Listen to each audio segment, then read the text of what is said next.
You're in a good place now. You are listening to Perspectives with Ashley Burgess. Welcome back live to Live Your True Life Perspectives, and I'm your host, Ashley Burgess. You know, the show is interesting in its independent in thought and nature. It has a original flair, an authentic flair, really. You know, when we think about life, we wonder about truth, and we wonder if we're getting the truth. But better yet, where is the truth coming? You know, we get inundated in news and fake news and stuff that's supposed to make us feel a certain way. And we begin to question why we're here. And is this real or is this false? Is this told to me to make me feel a certain way? And overall, I feel as though I don't have the facts. Tonight, we're going to be talking about Standing Rock. Just some buzzwords right now, some keywords that if you're looking up on Google, if you've been trying to find a story or trying to find out what's going on, we're going to be talking about that. We're going to be talking about Mexico as well. We're going to be talking about the pipeline. We're going to be talking about the environment. We're going to be talking about North Dakota. We're going to be talking about West Texas. And joining me tonight on Live Your True Life Perspectives is a close friend and somebody that's been in the front lines at Standing Rock and knows a lot about what's going on from firsthand knowledge. Lou Rocha joins us here live on Perspectives. Lou, thank you so much for joining us. Thank you, Ashley. It's wonderful to be here. Thank you for having me. Glad to have you in the studio. Glad to have you. So give us a little background because you have a really interesting background being from Spanish and Native American heritage. Could you tell our listeners a little bit about that? My Spanish heritage, my family first came to the North America in 1622. They were Spanish naval officers who were given a land grant out in West Texas and southern New Mexico. And my Native American heritage comes from the same clan as Geronimo, Chiricahua Apache, and the Mescalero. That's awesome. So let me ask you, you've been standing at Standing Rock, and I know that you spent a lot of time. Is that because of your Native American heritage? Is that because you're an environmentalist? Why is that? All of the above. I would say definitely all of the above. And what did you see there? Because I know that we've been watching the little bit of news that we have gotten from that. And I remember when you were there, I didn't see any news from there. But I know that there were some caveats. Weren't there some things that you found out immediately when you got there that you were kind of astonished by? Yeah, I was first blown away when I first got there and got out of the car about the helicopter that was flying over our head nonstop. And tell me about that helicopter. Very interesting helicopter. Definitely no markings on the helicopter. There were two different ones. There was a yellow one and a white one, and it just zeroed over our heads 24/7. 3 o'clock in the morning, that helicopter was going around your head nonstop, going over the camp, going over the front lines, and going over the construction site for DAPL.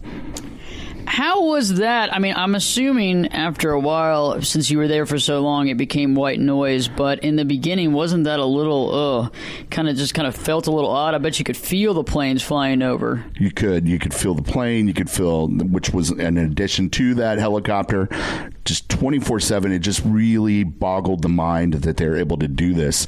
Out of curiosity, we called the air people, and we in Oklahoma City, and they told us that it's a no-fly zone. Nobody has any permits to be flying in that area, and nobody is flying in that area. Yet every day we're sitting there looking at this helicopter and this plane and drones flying over our heads 24/7.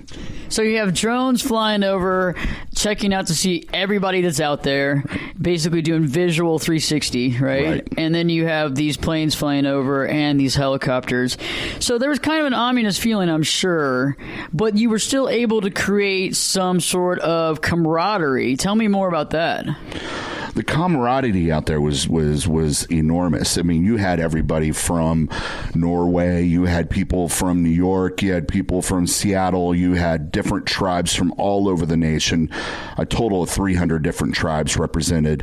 You had youth from different universities out there, every walk of life, standing hand in hand, different people from different religious groups and from different political ideologies there hand in hand. It wasn't just a liberal thing. It wasn't just a Democratic thing. It was also, there were Republicans there. There were veterans there. Everybody hand in hand, and they're still there. Well, I feel like the environmental aspect of this whole situation outweighs any sort of political constraints, and it's something that's very important to me. I might have certain feelings a certain way about certain laws and certain ideas, but when it comes to the environment, that's the one thing that we really have to be aware of what we're doing. Mm-hmm. Because we are a civilization that lives and breathes by the water that we drink and the food that we eat. Correct. And if we screw up our water system, what's going to happen to us? Exactly. And to the Native Americans, their term Miniwachani, which means water is life, and that is just so vital to them. The taking care of the water and protecting the water is first and foremost. It's how, the rest of the food chain, all that is affected by the water. The people, your children, everything is affected by the water. And to protect that water is vital to them and their rights. And we're at a point where these pipelines are much bigger than they used to be. The volume capacity is much higher. They are claiming that they're a higher quality steel now and a higher quality weld, and that we don't have anything to worry about. But they're also pumping 10 times the pressure and 10 times the volume. And if one of these do fracture and break in one of these major waterways, you can really knock out an entire area affecting up to, if you're talking about North Dakota, 17 million people being knocked out and having no fresh water overnight. So, oh my God. Yeah, this is not something to take lightly, and I think oftentimes people don't realize why people do what they do and what the reasoning behind it is. We start taking sides and we don't understand. But I think the basis is water and our environment and the people that live there. And there's been several pipeline problems, haven't they, in other pipelines around our country? Correct. It's almost monthly. There's another pipeline break. Since this has started, we've had several. We've had 3 in North Dakota. We had one that just broke another month ago. I think that one spewed out several million gallons of oil into another little river. One of the reasons for these pipelines is the cost of the transportation of this on trucks or on trains, and the taxes that you have to pay per state when they're weighing these trucks as they go from state to state cuts into the profit margins of these big oil tycoons. And then there's already, people don't really know this part, there's already many pipelines that are running around these rivers and in other directions going to the same spot that this pipeline's going. All over the country, there's thousands of pipelines that are already out there. But the mineral rights and the way they set up those pipelines to the people that own the land that these pipelines are going through, it's extremely expensive to the oil guy. It's going to take out his margins. And he doesn't want to pay the other oil pipeline companies. He doesn't want to pay the people who have the land mineral rights. He just wants to take the land for free. And he wants to circumvent and cut right past the government and not have to pay the taxes on it. So basically this comes down to the money. It comes down to the money and the margins. Yep. So it's all about the taxes. It's all about basically kind of getting around it and another way of getting around it to make more money. Right. And in the process, we are using land that one is in this situation is sacred land, right? Yes. So it's not just mineral rights in this situation. This is more of a sacred land. Can you tell me more about that? Yeah, there's a lot of argument and debate there. There's a treaty, a federal treaty with the Lakota Indians, which are known by the Sioux, which they're not Sioux. Our federal government named them Sioux. They're actually Lakota. The Fort Laramie Treaty of 1851 covers that part and that portion of land that they're going through. They did reserve the right to be able to do easements, federal easements, but it couldn't be just a state easement. It has to be a federal easement that's crossing state borders, and they have that reserved that right in the treaty. But they're not following any of the protocols for that. And the tribe has the right to protest that or contest it and not allow it. But what they're doing is what happened all over the nation around 1860s. A lot of the Union soldier officers after the Civil War during the Reconstruction period were just kind of allowed to go out and take over They literally took over, and what they did is their buddies, when they retired, became the sheriff, or they became the state marshal or a U.S. marshal, and some stayed enlisted. And what they were able to do, land grabs. They were able to write up their own deeds, regardless of any other federal treaty that they were contradicting, and these deeds would be filed with the county, and they wouldn't surface, and the Native Americans wouldn't be aware of some of these deeds that encroached into their tribal lands until sometimes 80 years later. And when they would discover these deeds, at that point it was too late. You couldn't contest it, or they were powerless and couldn't afford the attorneys to contest it. And the farmer that had moved in was a nice couple with children and got along with the Native Americans and had no problems a lot of the times. And they got along great. And so they didn't choose to contest it. They let them live. But now it's coming to haunt them that they didn't contest it at that time or weren't able to contest it. And so what you have, the argument in North Dakota, is that because it's been occupied in some areas by independent landowners, that land was not theirs long ago and was taken from them, but nobody can explain how, and is in violation of the federal treaty, but the state won't recognize it. And the federal government won't come in and force the state to recognize it. That's interesting how when you try to do what's right, you let people just live there, and now it's all coming back, huh? Right. So let's go back. You were talking about, and so a lot of us, I think, out there that have been looking and reading, there's a couple articles in the Atlantic. I think there was a little bit of coverage on the news. And when I mean a little bit of coverage on the news. And what we saw was kind of one-sided. You were talking about the drones and the planes that were kind of flying with no lights, and there was no sort of identification on it. Also, I remember you and I were talking, but funny enough, your cell phone wasn't working. Yeah. And so tell me a little bit about that, because it seems like nobody's cell phone was working the closer they were at Standing Rock. Correct. It didn't matter how long you juiced it. You could have 100% juice on your cell phone. And if you walked about 50 yards to the line, you would watch your cell phone slowly, just your bars just go all the way down to zero, and your cell phone just shut off. You'll see it go black. There were cars, a lot of the cars now that have the internet technology, that have the little computer screens, they would turn on in the middle of the night with no key in it, without the owner nearby. The air conditioner would turn on, and you would hear it click and click off. They were constantly out searching and catching different, looking for laptops, trying to find cell phones. And every now and then they'd find the car, and you would see it. The lights would pop on and off, and they'd mess with the car, realize they're dealing with a car, and then they would go dark, and that would be it. Wow, that's wild. So basically, it wasn't having to be arguing about, T-Mobile service or anything. There was nobody getting service out there. There was nobody. I mean, we had a little hill called Facebook Hill, and on that hill, we had a booster and somebody who was kind enough to bring some big, powerful generator, and you had to go up to that thing, and you were lucky within 3 feet of it that you could get a little bit of cell service and be able to broadcast out. Were y'all able to do any Facebook Live type stuff? Occasionally, yes. Occasionally, you'd be able to get a live feed out, and people were able to do live feeds and shows, such as when we got attacked by the water canyons at 20 degree below weather. When we return, we're going to be talking more about the attack by the water cannons, because that's something I want to talk about. I think some of us saw a little bit of that coverage, but let's talk more about that when Lou and I return. Stay tuned, because Live Your True Life Perspectives with your host, me, Ashley Burgess, will be back this time. We'll be back this time in 2 shakes. Turn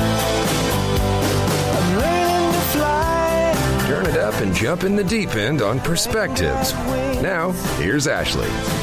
Welcome back live to Live Your True Life Perspectives, and I'm your host, Ashley Burgess. Joining me this evening is Lou Rocha. It's a friend and also someone that knows exactly what he's talking about when he talks about Standing Rock, the pipeline, the environment, and the oil situation, and what's truly happening. Right before the break, Lou, you were telling me about, y'all had a mountain called Facebook Mountain, and how you could go Facebook up there. Hill, yeah. Facebook Hill. Facebook Hill. And how y'all could go up there and at least get a signal and be able to communicate with the outside world. Tell me a little bit more. Were y'all able to get any of the footage from the water cannons out to Facebook, or how did that work? Well, eventually we did a sweep, and we found vacant tents that had devices in them that were trying to suppress our cell service. And we found some other saboteur type things that were going on, such as in the middle of the night cutting our solar panel capabilities in the middle of the night. That sort of thing kept happening over and over again. So when we were able to counter that and bring that to an end, we were able to get more live feeds out. And one of the biggest turning points and biggest events that I think motivated a lot of the veterans to come out was the late night, 20-degree weather, freezing cold, and we would do prayer marches. It wasn't a non-aggressive, just a prayer session with a shaman with the incense and that sort of thing, and we would go and do prayers. And then when the sun would go down, and we'd do prayers when the sun would come up. We would do prayers to the water. These are all rituals. These are all Native American rituals that it's really a religious event that's within their religious beliefs to do these things. And we would go bless even the soldiers that were there, which were, sheriff deputies coming in from other states. There were a lot of sheriff deputies that had quit their jobs because they didn't want to be there because they were just astonished by what they were being forced to do. So during one of these, late at night, at the end of the night, apparently they surprised us with a water cannon and with some very hardcore riot gear. And I don't know, maybe it was the group, what town they may have come from, because they were coming from Montana, Idaho, they were coming from Iowa, they were coming from Wisconsin, they were coming from everywhere, and trading out shifts out there. So this particular group was extremely militant, and they decided to start spraying in the middle of the prayer with water cannon. And that really upset people because it was elders in the front doing the prayers. And when we're talking elders, you're talking in their 70s and up. And you're talking about women, you're talking about, elder men, you're talking about vets, that sort of thing. It upset everybody. And everybody got really aggressive back verbally. And nobody crossed any lines. Nobody jumped any fences or walls. It wasn't like in D.C. Nobody's breaking windows or anything like that. Everybody's just yelling and shouting at them, to stop it. And at that point, the cannons turned off, and then they started just pepper macing everybody and spraying everybody with bear mace. At that point, as people were trying to scatter and disperse from the mace, a couple of gentlemen with non-lethal shotguns started shooting the crowd with beanbags and rubber bullets. They were aiming straight at people's faces rather than their bodies, and so a girl got hit straight in the face, and it took out her eye right in front of everybody. Then another girl, as everybody got more and more upset at this and started yelling, they opened the cannon back up, they started spraying everybody. And then they just started to throw percussion grenades. They hit another girl on the other side with one of these grenades, and it was so powerful, the blast, and she was so little and frail that it blew her arm off and split her arm open. They tried to say that she was holding a propane canister and was intending to throw it at them. But we, thanks to Facebook Live, were live in front of the whole entire country, and there were over 300,000 people watching that live feed when it was happening. So when the Morton County Sheriff tried to claim this, they were shut down real quick on this, real quick. And still to this day, nothing's been done. There's been no investigation, no federal investigation, nothing. Nobody has gone to look and see, who did this and why. Wow. Yeah, I mean, You're telling the story, and it's so amazing because you are painting this picture, and I think a lot of people don't realize the depth of what was going on, because I know that you had pneumonia, right? And so did many people. At the end, right? At the end, right? Yeah. Because you're standing there in freezing cold temperatures, in below zero, right? With freezing cold water, and standing there, and I know that you were sick for quite some time. Yeah, I ended up in the hospital. Because of it, right? And so tell me, okay, so you're dealing with these insane conditions. You're dealing with these flying over you left and right. Everything's happening. People are trying to keep the faith. I mean, was there a point when y'all said, oh, maybe this has worked? Because I remember there was something that happened at one point in time. What was that when you finally got some sort of, hey, maybe we're on the other side of this? Yes. Basically, what had happened is the Corps of Engineers finally surfaced with a response. Everybody had been on pins and needles waiting for a response from the Corps of Engineers because they had the ultimate control and say on this whole project. They're the ones who make the permits. They came forward and said that they would not issue the final permit, which was what all this was, down to. It was a final battle of them with this pipeline going under this lake. And when that happened, it was a victory for everybody. It was our first real victory and sign that we had a chance. We had a chance to stop this. We had a chance to turn this around.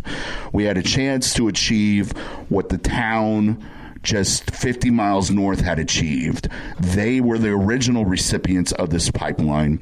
They stood up against the pipeline because they didn't want an oil spill to affect their town. So that's why it got rerouted to the Indian reservation. So for a split second, there was some sort of positive thing. Right. Now, what happened since then? Since that letter from the Corps of Engineers, what's happened since then?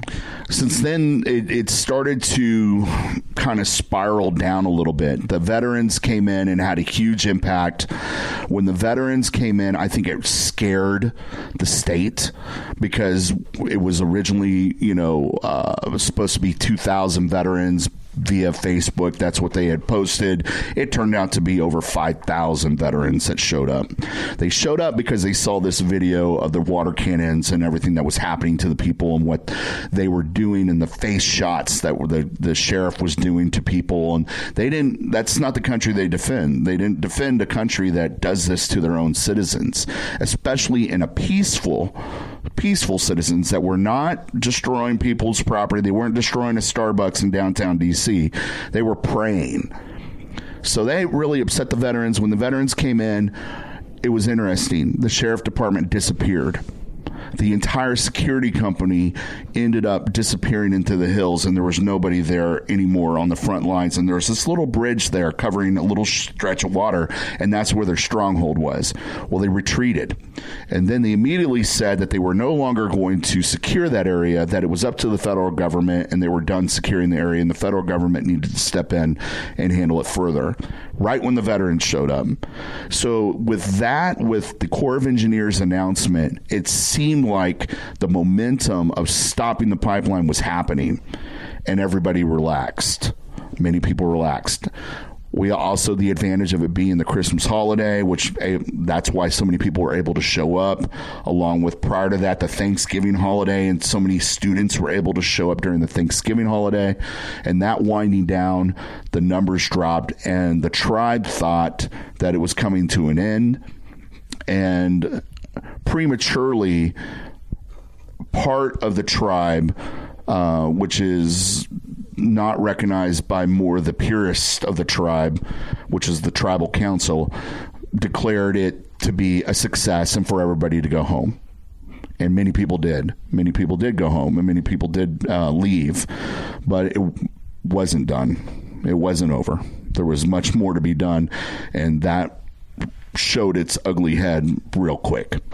So you have a scene here where there's been some positive movement, and we're seeing the retreats by some of these folks, and you have some of the military, some of the vets out there trying to help and all that good stuff. And so half the people are leaving thinking this is a success.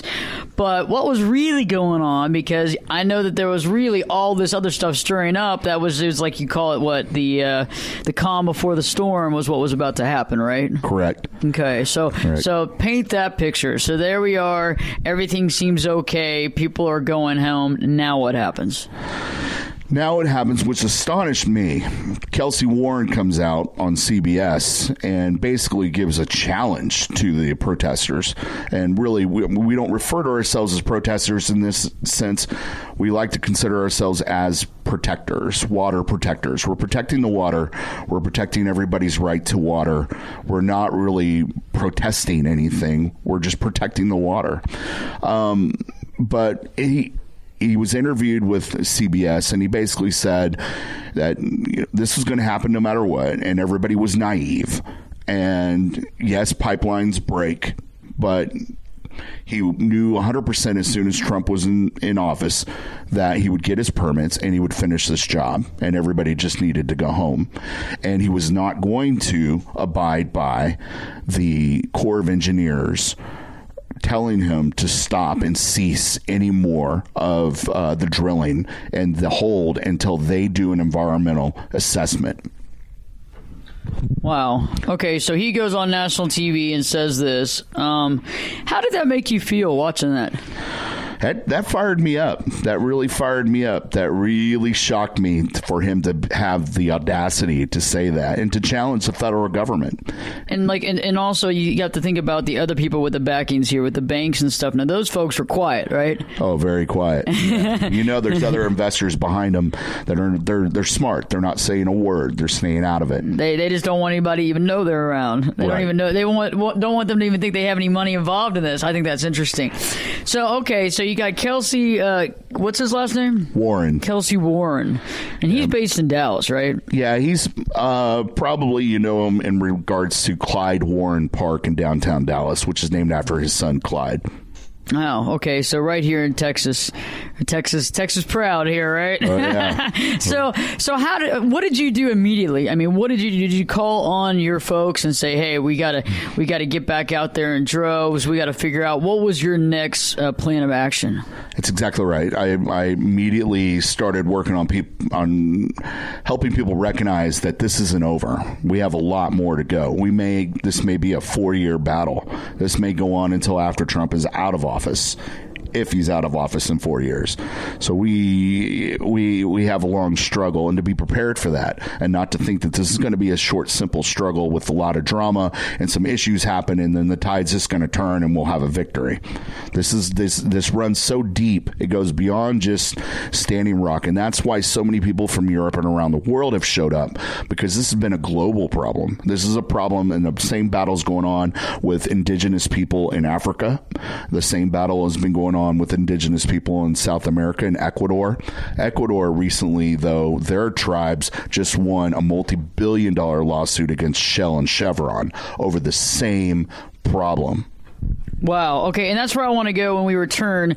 Lou and I are going to be talking about the global issue, because this is way more than just Standing Rock. It really is. And I think when we kind of begin to understand the situation and circumstance, and that's why we're doing this show, and we're going to do several shows, because you need to know the true perspective of what's really happening, because you should be educated and understand what's happening so that you can decide what you need to do.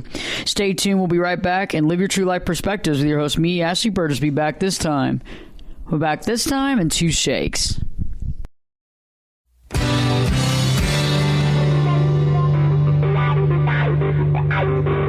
This is Jake Busey, and you're listening to Perspectives with Ashley Burgess. Welcome back live to Live Your True Life Perspectives, and I'm your host, Ashley Burgess. Tonight, Lou Rocha's joining me live here on Perspectives, and we've been talking about Standing Rock, the pipeline, the environment, the oil situation, what that means to people, what that means to all of us, what that means to the Native Americans, but what that means to us, what that means to our environment. But let's go a step further, Lou. Let's go a step further.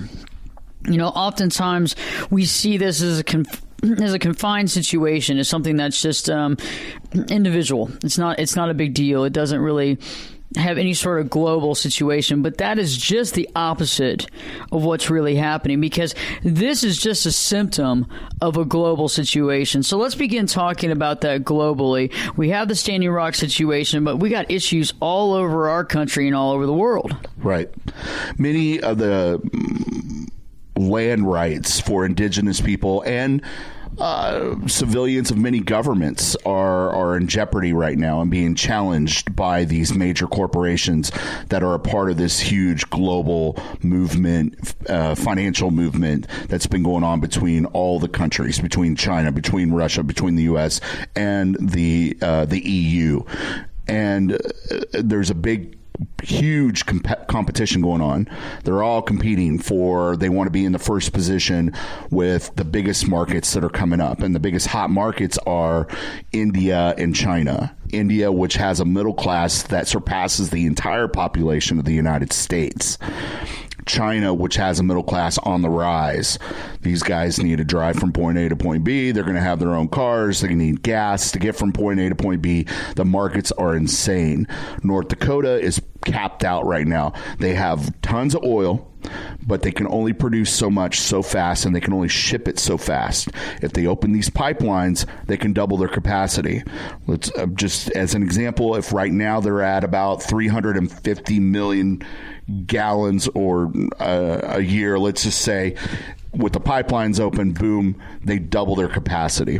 To kind of put that in perspective, though, just kind of let you know how big Texas is. Texas is almost triple that in volume and its capacities. So, but that's still no joke up there in North Dakota. But when you go into other countries where it's even cheaper to do this, where it's even, you go into these backwoods of some small Ecuadorian jungle or into Africa, where who cares who owns that? Who cares who the rancher is? You just go to the local politician and they grant you the access, and you go do what you want to do. EPA laws are out the window. Nobody is regulating anything. Nobody is watching anything, and nobody is regulating you or paying attention to what you're doing. They're just taking in the tax dollars you're bringing to their community and their government, and whatever payoffs, if any at all, is coming to those government officials. But in the meantime, they are stepping all over indigenous rights and sacred grounds that have belonged to a tribe sometimes where they've been for thousands of years.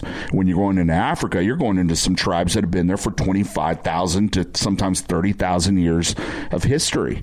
When you go into South America, you're coming across tribes that, their history goes back almost 14,000 years, which is debatable, between 7 and 14,000 years. And then some places in Indonesia, the same thing.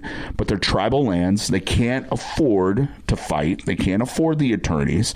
So they're able to just get stepped all over. And it's like free money coming out of there for these guys. If you have the ability, if you can afford to bring the equipment, do the drilling, and make it happen and pay off the right people, you're going to make a killing, and so are they. You're going to make hundreds of millions of dollars. So they can just step all over them. I actually had a friend of mine that had a property in Ecuador, and this is a long time ago, several years ago, but basically somebody paid off some governmental official, and they had that property since their great-grandfather, and it was taken from them. And they don't have any rights to it, and they've been fighting this for years. Right. And that's not even about oil rights. That's not about mineral rights. That's just a small property that his great grandfather had. I mean, and so if that can happen to somebody, it's not even about mineral rights. It's not even about oil. I mean, they can take that when it comes to big money, right? They can just roll right over these people. Right. Bam! They pay off these politicians. They pay off these folks. They pay off the law enforcement, and then they just roll in. Correct. Or they have laws passed that enable them to do what they need to do to make it happen.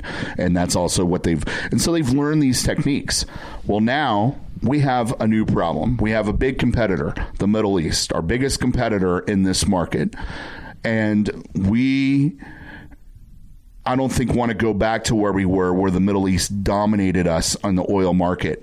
So there is this mad rush to position ourselves so that doesn't happen again. Rather than progressing to green energy, we instead are on a mad rush to invest into our infrastructure to instead be competitive or dominate the fossil fuel industry. And that's where their money's going instead of green. So, and only because they want to make all this money off of India and China. Mexico being a huge competitor in this because everything here is privately owned for the most part. Everything in Canada is privately owned. But in Mexico, years ago in the 70s, when we first started having these crises and the energy crisis under Carter, they kicked out all the oil companies. They got tired of it. They got tired of the oil companies disrespecting the locals and the tribes and having all the problems that were coming from these corporations steamrolling, paying off politicians, and Mexico couldn't control the oil companies. So they kicked them out. They got rid of them and they took it over.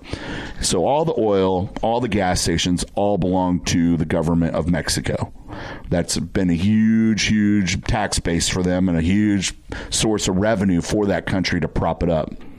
Mexico now is in a point where they are at the best they've ever been economically since 200 years ago, since around the time that our government and our country first started to really come into being a player in the global scene. Mexico has its largest middle class it's ever had. There is a slow reversal of people instead not coming to the U.S. and instead going back to Mexico. It's a slow trickle. It's not a mass flow like some people have proclaimed, but there are more and more of the Mexican citizens not coming. The largest flow is coming from the Central American countries and South America, also northern part of South America, because their economics are still really bad. But because of this, Mexico is a major competitor to our privately owned oil barons here. Major competitor. It can compete with us in the Asian market with India, with China. So what better to stifle your number one competitor by doing things to affect their economy? That's true. It's interesting that you talk about that because you're right. I guess when you look back at history, back in the Carter years, things have changed amazingly since then for Mexico. And you're right. A lot of folks that come here to the United States and they make their money and they send it back, and it is getting a bigger middle class. So what are they wanting to do? I mean, do you think there's any implication with building a wall? Do you feel, what do you think they want to do next with the Mexican economy? I definitely say that slowing down their economy and stifling their growth helps us on our overall goal to get all these pipelines built, this new infrastructure for oil and fossil fuels, and get into that Asian and Indian market in Southern Asia and dominate it and supersede the Middle East.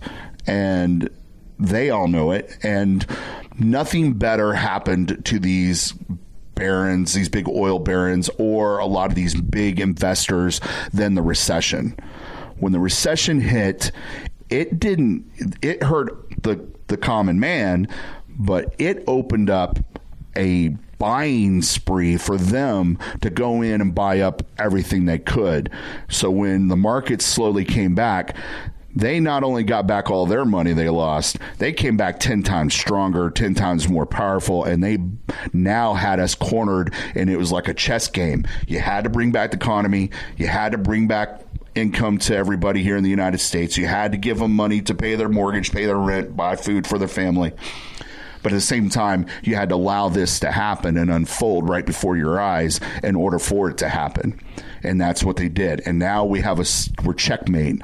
We have a situation where we have this very powerful power base that is in control of a lot of the decisions that our politicians have to make because they bought up the farm during the recession. Wow.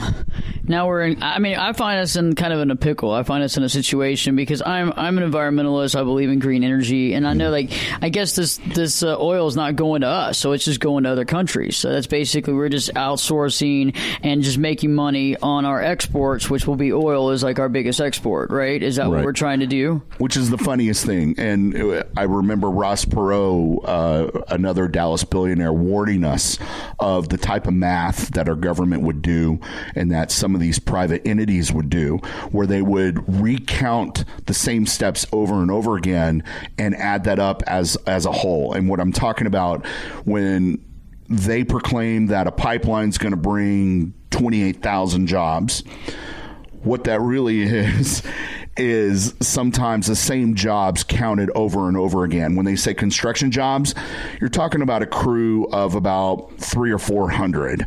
And then that 300 or 400 every 30 feet to every mile is recounted over again.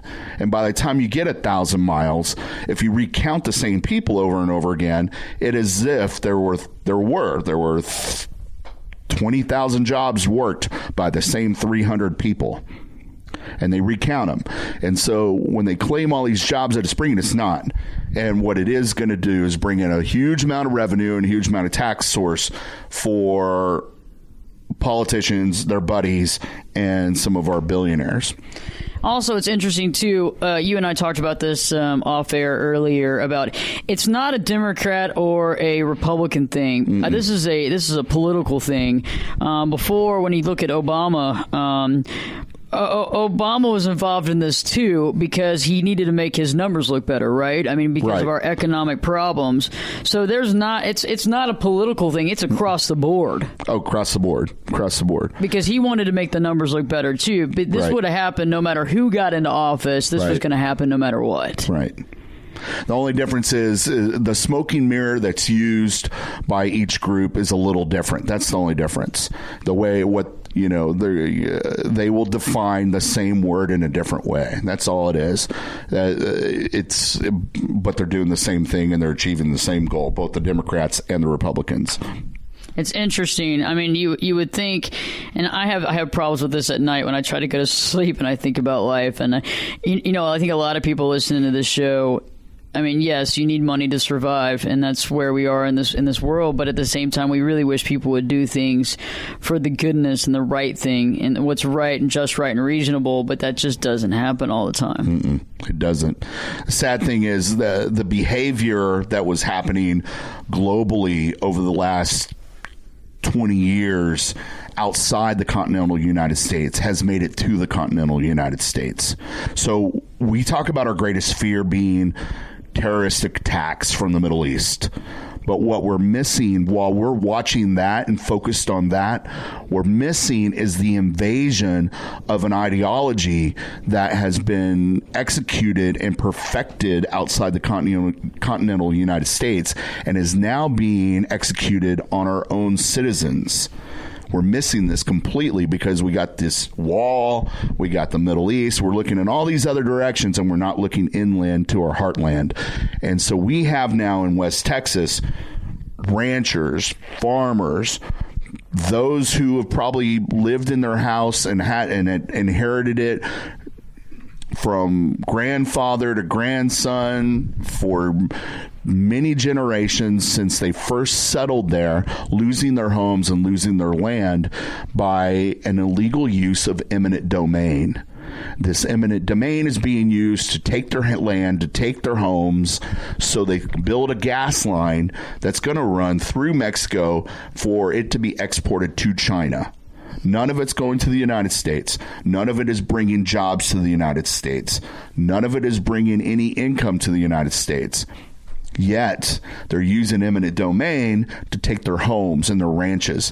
This all started to first surface during the Bundy. When we first saw the Bundy Ranch problems that went on in the Bundy standoff in Oregon, That began long before the media caught on. And so we caught the tail end, and all we saw was what looked like militia rebels that just didn't want to behave and wanted to just fight the government. And they were Timothy McVeigh types, these sovereign citizen types. And they were demonized as such. But what we missed is what happened in the beginning, and the media wasn't there.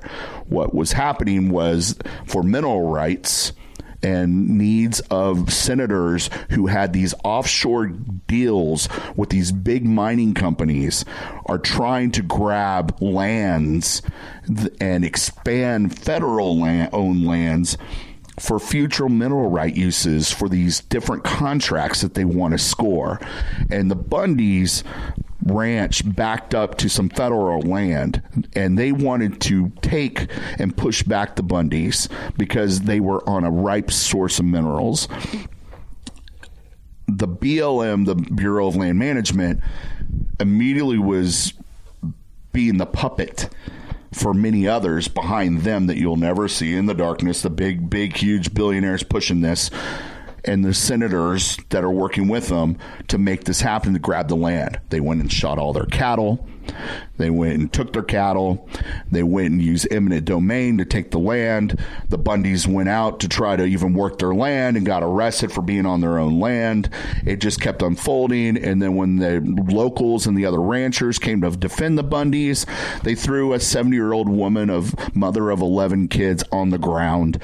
And that's where the hotbed started. And when they threw her on the ground, they surrounded the BLM, ran them off the land, and then here comes everybody else in the federal government to come back for payback. And it grew to the point where you had 300 people from that area of ranchers and farmers versus 100 sheriff and FBI, and that's on a standoff in the middle of the desert. They backed down, the federal government backed down, but they used many of the same tactics that were used in Standing Rock. But we didn't see this coming. We didn't realize that there's a blueprint yet for this. The Bundys were so empowered by their victory, they go to Oregon to help the Hammonds that were caught in the same situation. They had their heart was with seeing another rancher be in the same situation with the BLM. They went too far this time. They got too cocky. They went beyond the peaceful way of doing things, and everything went wrong. And that's why most of us, that's where we tuned in. That's where the media tuned in. And all we saw was the Oregon issue and what looked like a temper tantrum. We didn't really notice what was happening. Well, now in Standing Rock, you have the exact same blueprint. Everything that was happening there, it happened in Standing Rock. So it wasn't just them attacking Native Americans. It didn't matter who was in their path, whether you're Native American or a U.S. citizen. And they used that same blueprint all the way through Iowa, through Missouri, and all the farmers and ranchers along the rest of this pipeline were just steamrolled with this eminent domain abuse that's being used now by our government. Now it's made it to Texas. Now in West Texas, it has reared its ugly head, and it is doing the same thing through West Texas. They are. Now that the XL is going to open, you're going to see the same thing happen through the rest of the way, which is Oklahoma and East Texas. All the ranchers and homeowners that are in the way, eminent domain, and you're out. Get out of the way. They're first going to come and offer you an offensive amount for your property. They're going to offer you a second amount, still offensive, and not even the value of your property. Then on the second turn down, they're going to hit you with a third and take you to court and take it away from you in court for nothing. And that's what they're doing. They're taking all this land for nothing. So they're offering once, twice, 3 times. You say no, then they're just going to take it. Right. And before you have a chance to even change your mind, you're already in court, and they've already steamrolled you in court, and you're done. And that's what's happened. So this eminent domain, these people aren't even getting paid. They're actually losing their land for $0. And so the oil guys and that natural gas guys are getting this land for free.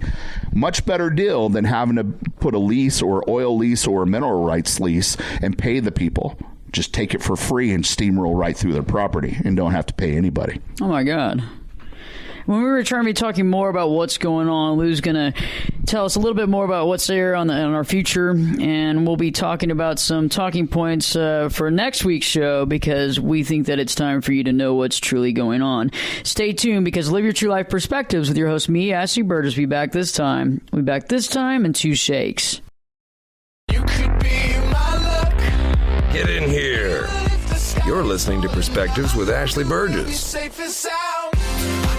Welcome back live to Live Your True Life Perspectives, and I'm your host, Ashley Burgess. Tonight, Lou Rocha is joining me as a friend, a Native American, and also one of the folks that was in the front lines of Standing Rock. And we've been talking more about the implication of Standing Rock and what was going on back a few years ago that we didn't even understand what was going on. And what ranch was that you were talking about earlier? The Bundy Ranch. The Bundy Ranch. Give a little bit more background on the Bundy Ranch. When did all that occur?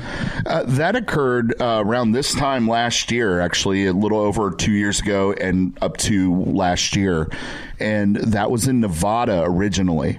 But when the media came in and got involved and the public became aware, was in Oregon with a standoff where they had occupied a federal building on federal land.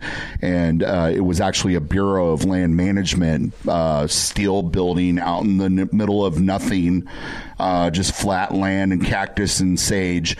And they occupied it while they were gone on holiday. And they went there to go defend and show their solidarity to a family of ranchers in Oregon who were going through the same hard times that the Bundys had gone through in Nevada.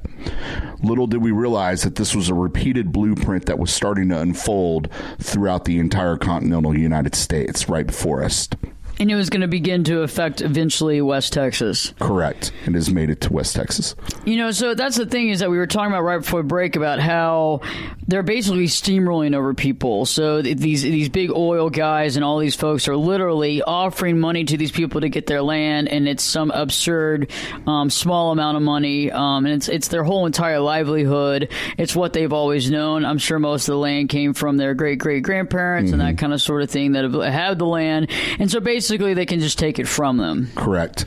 And are we doing anything to stop that in our government right now, or no? Nothing. They've been unstoppable. We can't win in court. There's just it just keeps unfolding and keeps unfolding. It's like just a snowball.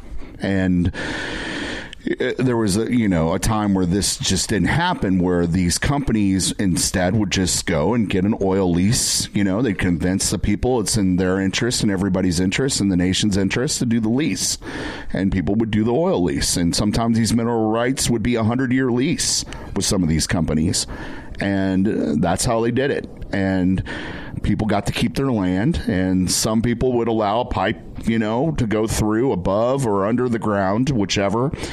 And a new a new system emerged, and pretty vicious. It's interesting to me because, where does that stop? When you begin to start taking things basically with force, and there is no laws to protect people anymore, where does it end? Is there any end in sight, or is this just going to happen all over our country? If it can happen in Texas, it can happen anywhere in the country, because Texas used to be really proud that it had the strictest and toughest property laws, that it protected people's rights and homeowner rights and property rights stronger than any state in the United States. And those laws are as old as the Spanish, when the Spanish were here. And that rolled into Mexico, it rolled into the Republic of Texas, and they rolled into when we became a part of the Union, that the United States recognized our power over those domains. And for it now to be able to happen here is alarming, because this is probably the most protected place you could live when it comes to your property rights in the United States.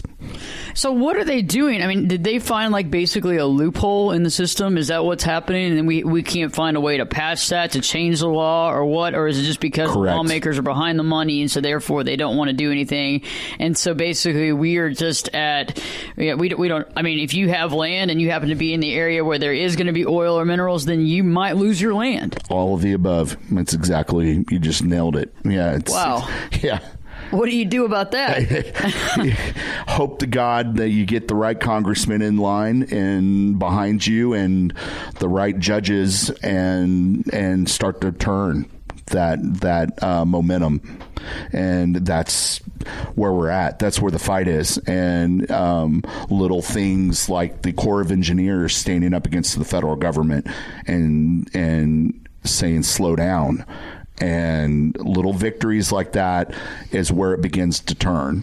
And that's all it takes is little victories and putting the right politician and not the, politician that's corrupt. And it's not that they're really corrupt. It's we opened a door with Citizens United that has allowed a situation to happen and we put our politicians in this situation with Citizens United, regardless of whether they're liberal, Democrat, Republican, whatever, or independent, that these corporations can really put some juice on them. And until that ever overturns or gets rewritten in some way that really works, it's just like the arguments of our Obamacare and that sort of thing. It doesn't work right. If it is a good idea, it needs to be rewritten, and it has opened the doorway for these things, and that's why these things are happening. I agree with you. I find it interesting. It's not a liberal. It's not a conservative issue. It's not a Democrat. It's not a Republican issue. There are some decent people out there in the political stream of things, but honestly, I mean, for the most part, it comes down to the money, and it comes down to the power, and you have to find the people that can actually deal with the power and not be corrupted by the power, not be corrupted by the money. This has been going on for decades upon decades. I mean, this has been going on under the Obama administration, prior to that administration, Bush administration. Back, it's a no-brainer. But it's interesting how we like to cover that up and use whoever's in office and find the problem there when we're not actually finding the problem with the beginning and the source of where this is coming from. And I find that that's the thing that you don't see on CBS and CNN and NBC and all that crap. You're not seeing what's really going on, because the people that really control this government and this world are the people that are quietly protected, and nobody even knows who they are. And right. I think it's interesting. Like, people will talk about the Rothschilds and stuff like that. Right. It's like, well, that's a great place to start, maybe. But again, if you've probably heard of them or you know them, it's probably not really them. Right. I think that really, honestly, people don't realize how powerful you can be when you have personally in your own family trillions and trillions of dollars. Right. You're above the law. There is no law. And when you get that big, you're so vested on both sides that whichever way the law goes, you're making money when you're that big. You got money on every end. Just like a recession is good for them. They may lose money, but in the end, they make even more money. So they're so vested in a way where they're not going to lose no matter what happens. So that's you're beating a dead horse on them.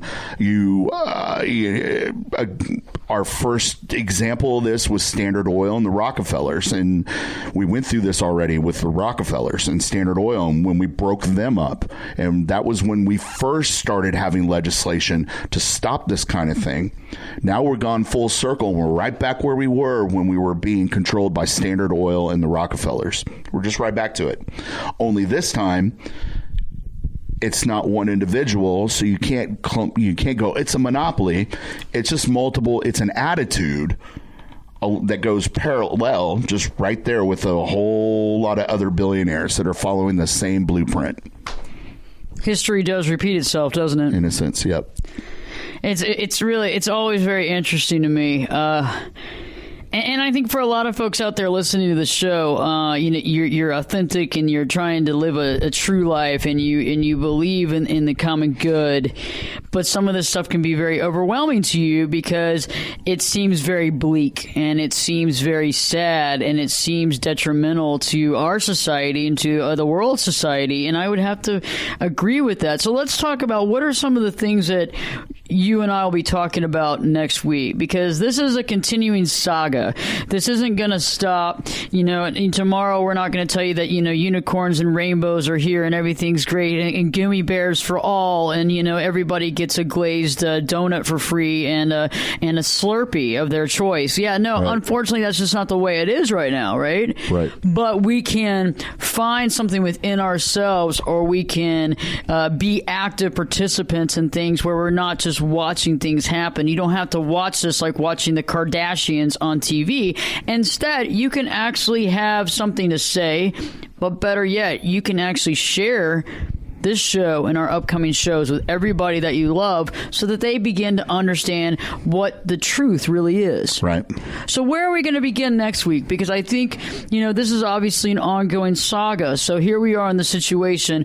What's coming up? What do you see up on the horizon here that's coming around? Well, now this is starting to cross the path and hurt the money of other big billionaires in their industries. And it's becoming a problem. And now you got billionaires going after billionaires. And that's a new situation that has arisen in the last month. It's something brand new. You got the big shipping guys that are going to be affected by this. You got the railway guys. You got the JB Hunts of transportation being affected by this. You got mostly Warren Buffett, who has most of the shipping going on of the petroleum coming out of North Dakota, and the trains coming out of North Dakota transporting this petroleum being affected by this. So now you're affecting his money. So that's going to be interesting. They're going to start clashing and see how that plays out.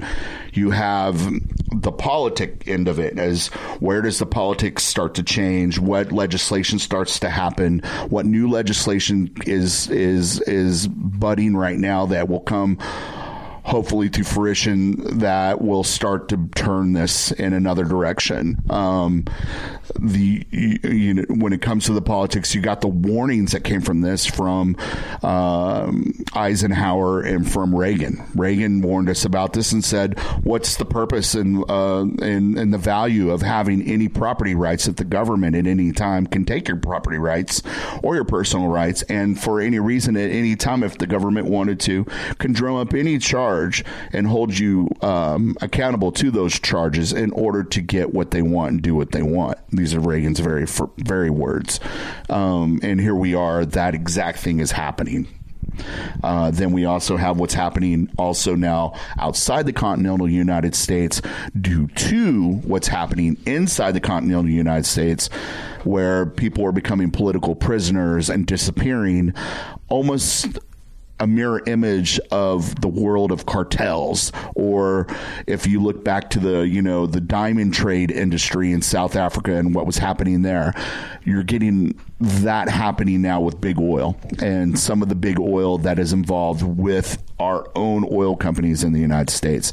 We have people disappearing in Mexico, not because of a cartel, not because of a political ideology, but because they've opposed a billionaire project coming out of Texas. Wow. Yeah, this is it, guys. This is the cliffhanger.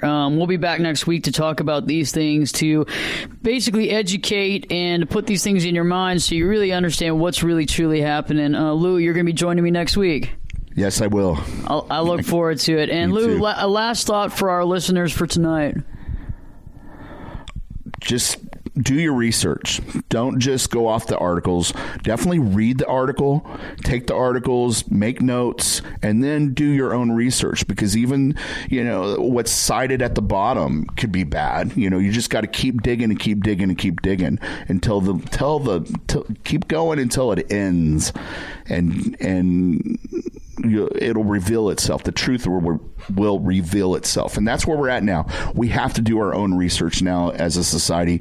We have to take definitely the media as our source of, hey, by the way, this is happening.